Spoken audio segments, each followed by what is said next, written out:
Let's check in with the doc and look at things with a wider lens. Pastor Richards on OMG. Hello, good morning, Pastor.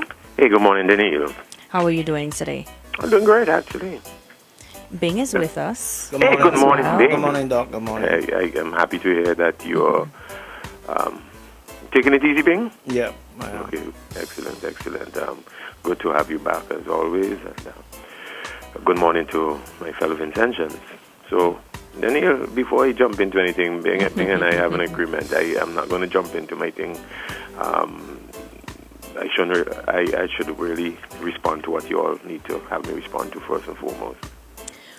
Well, I mean, we were having a discussion this morning. I know that yesterday you chose to go in a different direction. You didn't really want to get too political. I don't know if that's your sentiment this morning. But well, at the same time, you have to comment on what matters. And I did say at my close yesterday, I did say, that our role is not to be partisan and political, but to say things when it needs to be. I won't say everything, but there are times that you will say some things that are instructive to the process and instructive to how life is going in St. Vincent. And if a particular matter impinges on or is connected to something political, you can't circumvent that. You have to address it. So. Okay, so let's talk about, there's been a lot of discussion and debate concerning younger candidates and whether they add value to a party's ticket or not. What do you think about young persons and their political aspirations or career? All right. Then you go back to something I said a couple of weeks ago. I said nobody picked me up on it, whether on radio, on Facebook, at least not that I noted.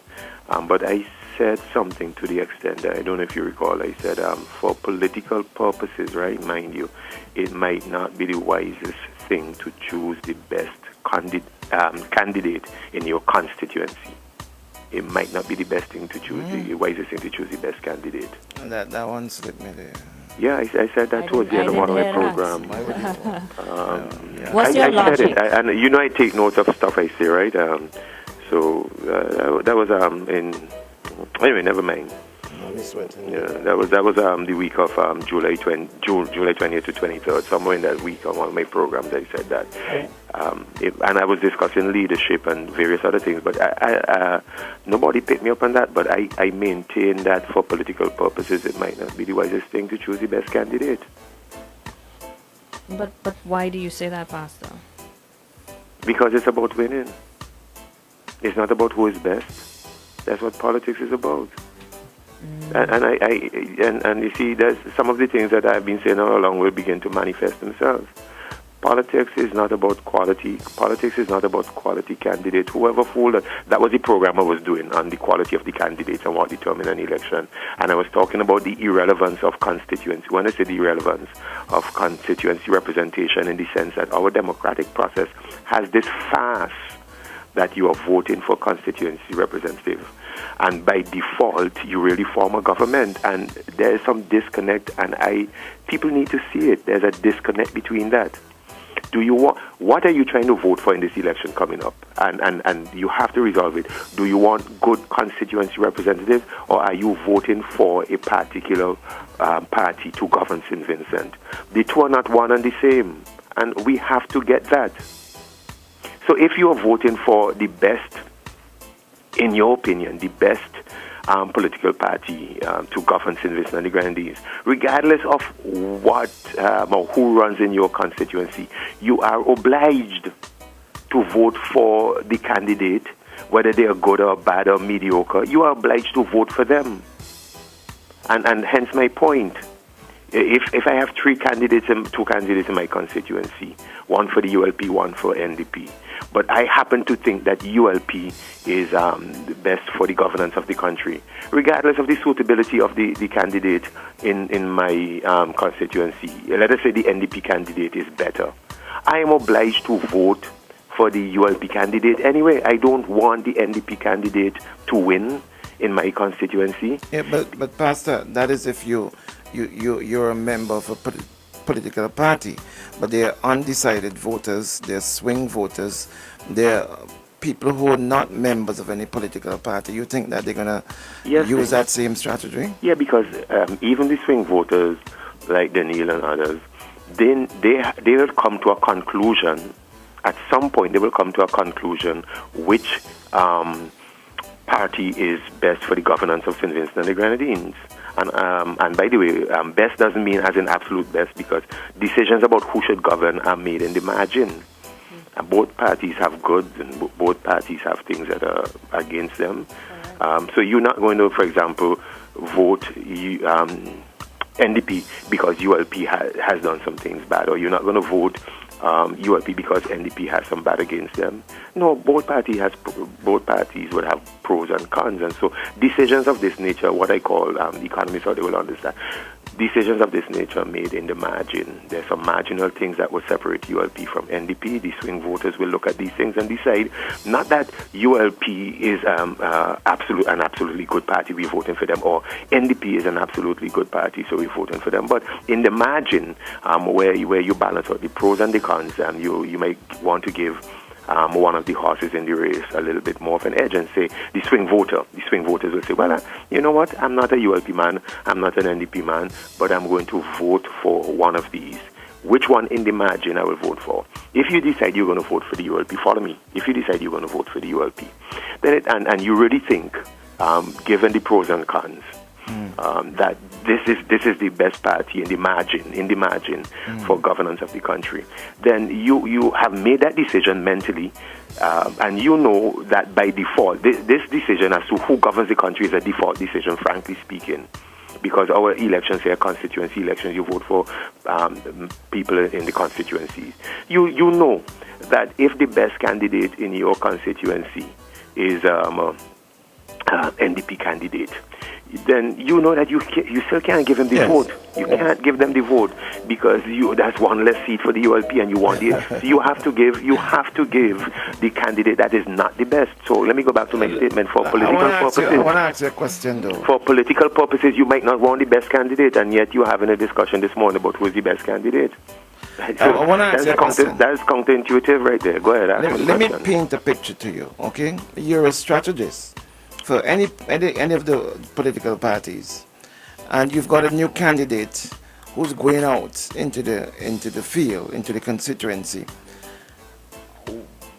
And what Stephen has been saying, and what he said this morning, which he's been saying for a number of weeks now, that it is all about leadership. It's not about the individual candidates, it's more about the leadership.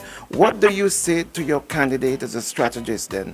How do they sell themselves if it's not about them? And what do you say to this candidate given it's their first time in? Back up a little bit, there's a branch of psychology that is called political psychology. Okay? And political psychology has certain nuances and which basically draw from general themes and concepts that we know. How people act is predominantly based on how people feel rather than so much what people know. Sometimes what people know will drive how they're feeling, but sometimes misinformation can also drive your feeling. Elections and major decisions of this nature are not based on fact and factual things. I'll show you why in a while. But they are based on what drives behavior and feelings. Any basic psychologist, you don't have to do advanced courses, even 101 courses in psychology. You know feelings rather than fact drive behavior. And when you're a political animal, you understand this. Your psychologists who are your advisors and people on your strategic team will understand the psychology of elections and political psychology. And they know, for example, let me show you how political psychology works and understanding the electorate from a psychological point of view, how that works. They already know if you on the balance sheet and what matters, not the high ideals. Don't fool yourself into thinking high ideals matter when it comes to election, which is why I am so disenchanted. Because likability on any given day, the likability of a candidate in terms of political psychology, the likability of a candidate will trump substance any day. You put up a candidate who is likable and you put up a candidate who has substance, trust me, you want the candidate who is likable. Basic psychology. I don't know if you follow me there. I Yeah. 100% in agreement sense. with So, you. but what is the higher ideal in terms of substance for our country and quality for our country? Substance. Yeah, but you got to be liked first before, Exactly. before people can vote for you, and then you can deal with the substance of the country. There are people who are likable who don't have substance. I can name a particular candidate right now, but I think you're sharp enough to know who. Yes. But he's a very, very popular candidate. Very, very popular. I mean, he could do basic reading, yeah, and the basic sentence structures and all that. He's very popular, but substance. But you want him. You want him because again, this disconnect that we have between constituency election and choosing the government by default. You want people to win in the constituencies so that as you rack up 1 seat, 2, 3, all you need is 8 seats. As you rack up 8 likable people with 8 seats, you have the government. Now you begin to think of substance and integrity and ability and all that kind of stuff. But again, and this is you have heard me over and over rant about some of the pitfalls of democracy and why certain benevolent dictatorship actually would produce better results than democracy. Because democracy and popular elections, which it is popular elections, and that itself tells you what it's all about, popularity. Yes. We talk a lot about popular vote. You don't hear anything about substance vote. You don't hear anything about substance vote. You hear about popular vote. Another thing, though, Doc, that I haven't heard the guys touch on this morning, because I've been listening, before I came on air, is the fact that this candidate for East St. George is a female. Mm-hmm. Strategically, that can be very good on the part of the NDP if they can play this well. That is true. Given all the rumors Yes. and stuff that went on with Camilo Gonzalez, all the controversies that went on with him, taking what the Prime Minister taking a silence. Well, you don't have to go into all that, bro. Yeah, but I'm just trying to qualify so people can know what I'm talking about. That this strategically can be a good move, but let me tell you again. Dignified silence. That's what I was looking for. Dignified Dignified. silence. Sorry, Pastor. Sorry. Just keep it in my head. Let me tell you something that drives home my point in the democracy. Democracy in the highest ideals. And again, I'm speaking to why I'm disenchanted. Democracy in the highest ideals talk about the power of the one informed electorate. We keep using this label, which is a misnomer, frankly speaking, informed electorate.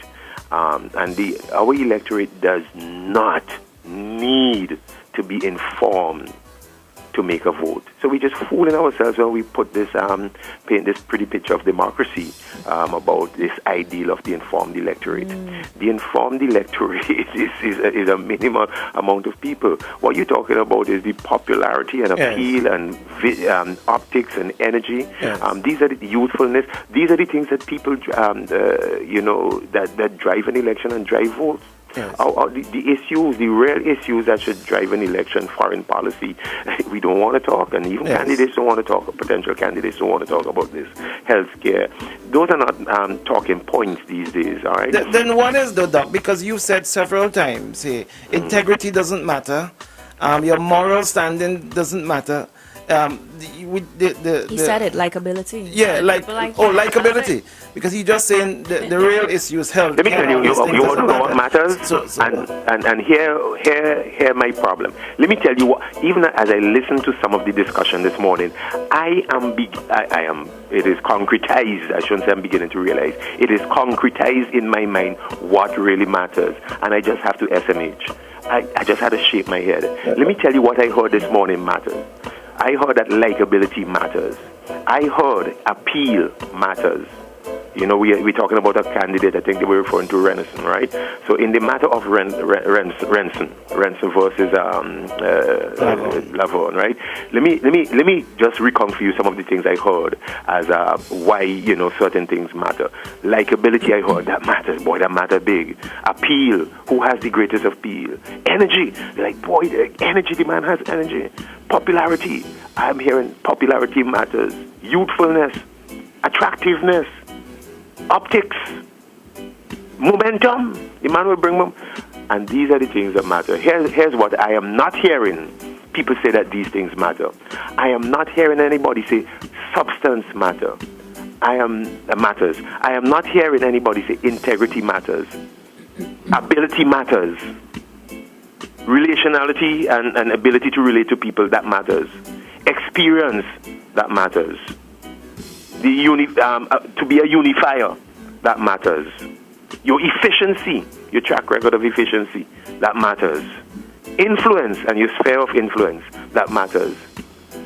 I'm not hearing anybody say that. So clearly to me, I know that the minor things and the flamboyant things are really what drives, these are the things that drive our electorate. But if we agree, though, Doc, that leadership is the only thing that matters, all those other things, they don't matter for candidates.